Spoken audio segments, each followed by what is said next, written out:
الرحيم الحمد لله الذي هدانا لهذا وما كنا لنهتدي لولا أن هدانا الله. اللهم علمنا ما ينفعنا وانفعنا بما علمتنا وزدنا علما وعملا يا رب العالمين. رب اشرح لي صدري ويسر لي أمري واحلل عقدة من لساني يفقه قولي. اللهم صل على سيدنا مولانا محمد وعلى آل سيدنا مولانا محمد وبارك وسلم. رب اشرح لي صدري ويسر لي أمري واحلل عقدة من لساني يفقه قولي. Inshallah, we'll be continuing with our discussion on the life of our beloved Prophet Muhammad sallallahu alaihi wasallam. And we were in our previous session, we started on the discussion of the upbringing of our Prophet sallallahu alaihi wasallam. Now, there is a very special incident or a very special event that took place in the early years of our Prophet Muhammad sallallahu alaihi wasallam, and that was the splitting of the chest of Rasulullah sallallahu alaihi wasallam. Once Rasulullah sallallahu alaihi wasallam was out grazing goats with his milk brothers, when one of his milk brothers came running home, and he was shocked and he was scared, and he told his parents, two men wearing white clothes, they laid our Qurayshi brother onto the ground, they split his chest open, and now they are busy stitching him up. On hearing this, Halima and her husband were really perplexed, and they were in a state of total shock. Both of them ran across the field where they saw the young boy standing on one side and his face looking pale. Halima radiallahu anha says, I clutched him to my bosom to comfort him, and his foster father also held him onto his chest and asked him, what happened? He then gave an account of what transpired. Halima radiallahu anha then returned home with him. The splitting, the splitting of the splitting open of the chest occurred four times in the life of Rasulullah sallallahu alaihi wasallam.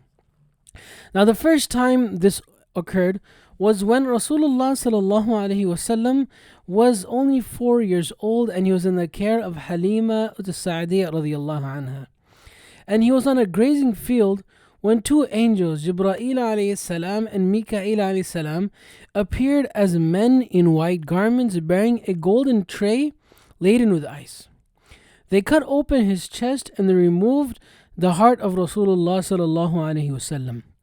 They then split open his heart, and they fished out a few pieces of blood and said, this is Shaitan's portion. They then washed his heart with ice water in the tray and returned it into its original location, after which they stitched him up.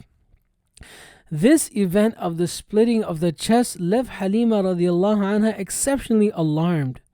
She was anxious over the well-being of Rasulullah sallallahu alaihi wasallam. For fear of him coming to any harm, she returned to Makkah Mukarramah and described to his mother what transpired. Upon hearing what happened to the child, Hazrat Halima was in no way left panic-stricken. She then recalled the divine barakat, blessings, nur and good she experienced during the pregnancy right up to the birth of Rasulullah sallallahu alaihi wasallam. She then affirmed and she said, this son of mine is destined to be a great person. Shaitan will not be able to approach him. Calm down. There is nothing to worry about. Nothing will harm him. Halima radiallahu anha then returned home, and Rasulullah sallallahu alaihi wasallam started living with his mother once again. When Rasulullah sallallahu alaihi wasallam was 6, his mother decided to travel to Madinatul Munawwara. She took Rasulullah sallallahu alaihi wasallam along with her. Ayman also accompanied them on the trip. She stayed at her ancestral home for a month, and on her return to Makkah al-Mukarramah, she passed away at a place called Abwa, and she was buried there as well. Ayman radiallahu anha returned to Makkah al-Mukarramah with Rasulullah sallallahu alayhi wasallam, and consigned him to the care of Abdul Muttalib. Abdul Muttalib always kept Rasulullah sallallahu alaihi wasallam with him. Whenever Abdul Muttalib appeared in Masjid al-Haram, a special mat would be placed in the shadow of the Baytullah for his exclusive use. Not a soul would dare to even place a foot on his mat. Even Abdul Muttalib's own children would sit on the fringes of this mat. But Rasulullah sallallahu alaihi wasallam would seat himself comfortably right on the center of the mat. His uncles would try to steer him away from this seat, but Abdul Muttalib, with this affection that he had for Rasulullah sallallahu alaihi wasallam, he would say, "Leave this son of mine alone. By Allah, this child is destined to be an altogether unprecedented rank of eminence." He would then call him to sit near him. Whenever Abdul Muttalib laid eyes upon Rasulullah sallallahu alaihi wasallam, he was unable to contain his utter joy that he had due to his love of Rasulullah sallallahu alaihi wasallam. Whenever Rasulullah sallallahu alaihi wasallam lived in the loving guardianship of Abdul Muttalib for a period of 2 years. And when Rasulullah sallallahu alaihi wasallam turned 8, Abdul Muttalib also bid this world farewell.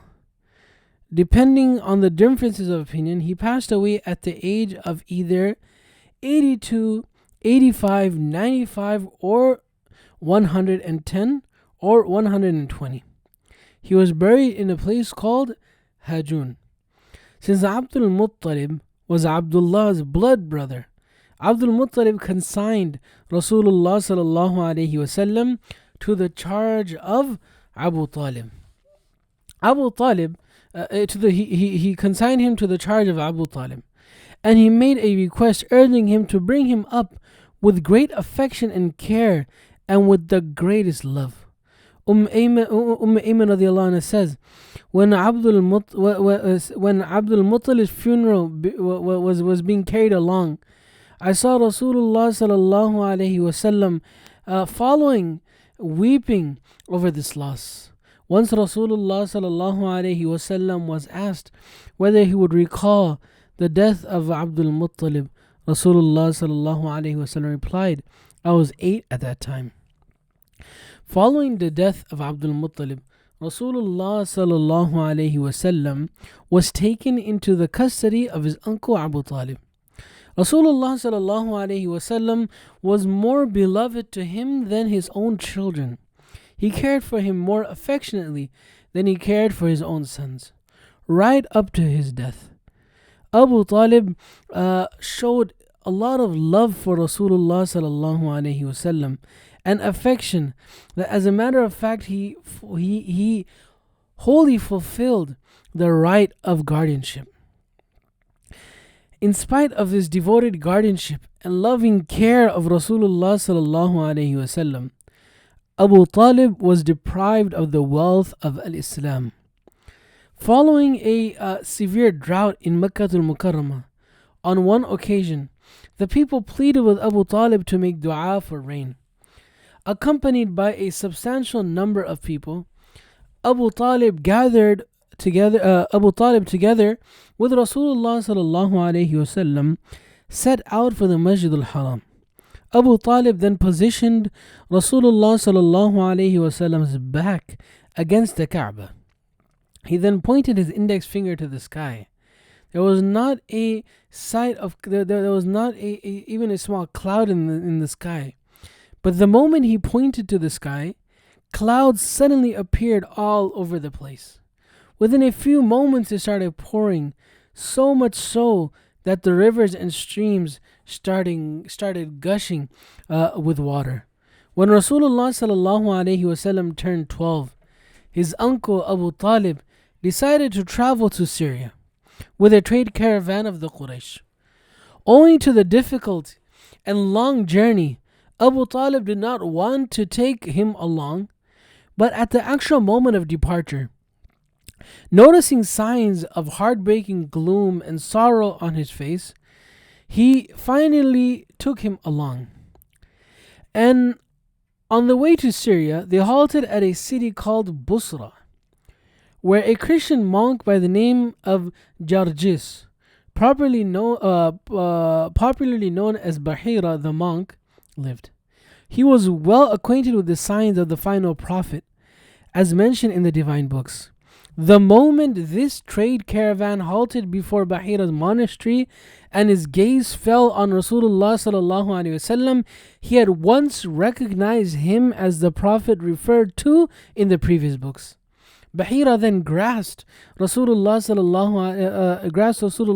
hand in his own. Abu Musa al-Ash'ari radiallahu anhu narrates that once Abu Talib traveled with some high-ranking elders of Quraysh to Syria. A Christian priest was living in the vicinity of the area where they had halted over for the night. They passed this priest on numerous occasions in the past, but he never cast a glance in their direction.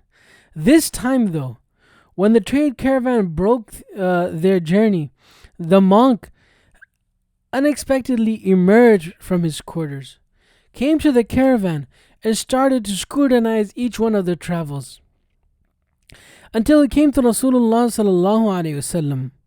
The moment he laid eyes on Rasulullah sallallahu alaihi wasallam, he grabbed him by the hand and he exclaimed, "هذا سيد العالمين, هذا رسول رب العالمين, يبعثه الله رحمة للعالمين." That this is the leader of the worlds. This is the messenger of the worlds. Allah Ta'ala will commission him as the embodiment of mercy for the people of the world. The elders of the Quraysh, quite dazed at this, asked, "How do you know this? What prompts you to make such a claim?" The monk replied, "When you emerge from the valley of the mountain, every single boulder and tree stoop down in prostration, and trees and boulders don't bow down to anybody but a prophet. Furthermore, I recognize him from his seal of prophethood that is similar to an apple and appears just below his shoulder blade." Now, saying this, the monk departed. Because of Rasulullah sallallahu alaihi wasallam, he prepared a meal for the whole caravan of travelers. When all of them turned up to eat, Rasulullah sallallahu alaihi wasallam was absent. When he inquired, the monk established that Rasulullah sallallahu alaihi wasallam was out herding the camels. He sent for him. He went to call him. When Rasulullah sallallahu alaihi wasallam appeared, a cloud was sheltering him from the fierce rays of the sun. As he approached his people, he noticed that they had already taken whatever available shade there was under a tree. Since there was no shade available, Rasulullah sallallahu alaihi wasallam sat down on one side. The moment he sat down, the tree stooped in his direction to offer him some shade. The monk remarked, "Look at this tree, how it is bending towards him." The monk then got on his feet, committing the travelers by force of oath not to take the young boy with them to Rome. If they catch sight of him, the monk explained, they would identify him from his attributes and features, and they would surely put him to death. Whilst pleading with them, the monk suddenly noticed a group of 7 Romans coming his way, diligently searching for something. The priest asked them what they were searching for. They replied, "We are hunting for that messenger whose glad tidings have been cited in the Torah and Injil, and whom we have learnt will be traveling sometime this month. We have dispatched men in all directions and launched an extensive search for him." The priest responded, "Okay, tell me, if the Almighty has already decreed something, is anyone able to prevent it from happening?" They replied in the negative. The 7 Romans therefore pledged before Bahira that they would refrain from looking for Rasulullah sallallahu alaihi wasallam. Furthermore, they eventually resolved to settle down with Bahira because the very reason they set out for unexpectedly underwent a rapid transformation. they reckoned it to be unbecoming to return home. Hence the decision to settle down with Bahira. Swearing an oath to the travelers, the monk then inquired with his guardian who his guardian was. They pointed towards Abu Talib. The monk pleaded with Abu Talib to send him back to Mecca. Abu Talib sent him back to Mecca with Abu Bakr and Bilal. The monk also provided some bread and olive oil as provisions for the return journey. According to a narration of Al-Bayhaqi, Bahira rose to inspect Rasulullah sallallahu alaihi wasallam's blessed back, where he noticed the seal of prophethood between his shoulder blades. He discovered it to be exactly like how he had expected it to be. Inshallah, in our next session, we will continue with the incident when Rasulullah sallallahu alaihi wasallam participated in the truce of Fudul, Hilful Fudul. We ask Allah subhanahu wa ta'ala to increase our love for Rasulullah sallallahu alayhi wa sallam. Wa sallallahu ala Sayyidina Muhammad wa ala alihi wa ashabihi ajma'in.